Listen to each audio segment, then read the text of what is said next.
So this is what an invisible shader looks like. However, wait for it. Boom! So now this shader is working on my device, and I'm going to show you how I made this shader work on my device. I know you're looking at that cave and you're feeling kind of brave. Go to bed, you'll be alright. Don't mind at night. There's nothing that is gonna change if you just wait until the day. Zombies wanna eat your brain. Don't mind at night. Hello, Lazza here, and my voice is a bit cooked because I'm still sick. I'm gonna load up Bicubic Shader right now to show you that it's invisible. So chickens don't usually fly, but look at this boy. He's flying, he's just hovering in the air there. Well, no, not really. The shader's just invisible. I'm on the ground, as you can see. So yeah, this is what a invisible shader looks like. It just doesn't work. No blocks are showing up. Everything's invisible except for the sky.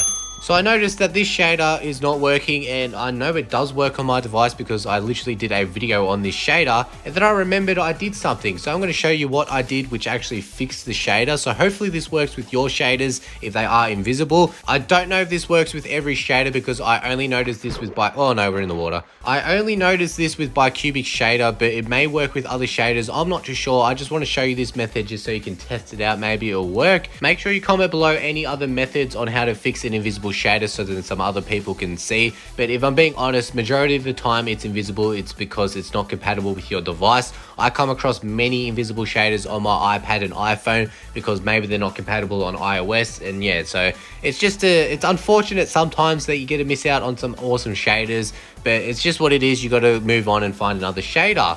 So yeah, this shader is invisible, and now let's fix it by closing down Minecraft.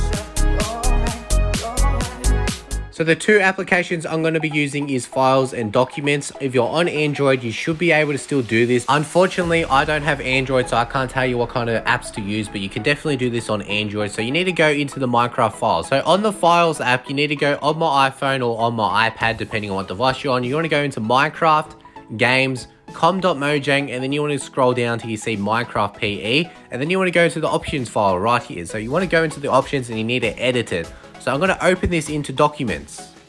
So Documents is a free application on the App Store, which is very useful if you're downloading add-ons, if you want to unzip them, rename them to MC Packs. It's just a very useful app. And you can also edit text files like this. So once you're in the options file, you need to edit it. So when you're in here, you want to scroll down till you see GFX, the Texel AA2. So it's going to be default on 0. Oh, don't need the emojis. It's not the comment section just yet. So default, it's going to be on 0. However, mine was on 1 because some shaders actually require the Texel AA to be on 1. So if I remember correctly, KMPE shader, which I've done a video in the past, if you have it on 0, the water's all pixelated and not too realistic. But if you put it on 1, you get a realistic effect, and then the pixel effect goes away. So now I'm going to change it into a 0, and then I'm going to open it back into, well, not open it back into Minecraft. I need to save it into the Minecraft files. So you want to go into Share.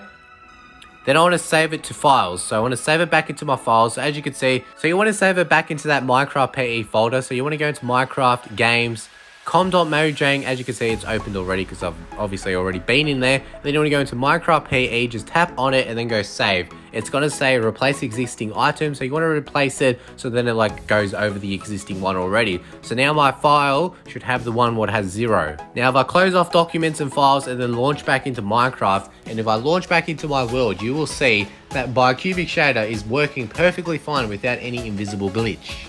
So we are now loading back into the exact same world, and as you can see, wait for it.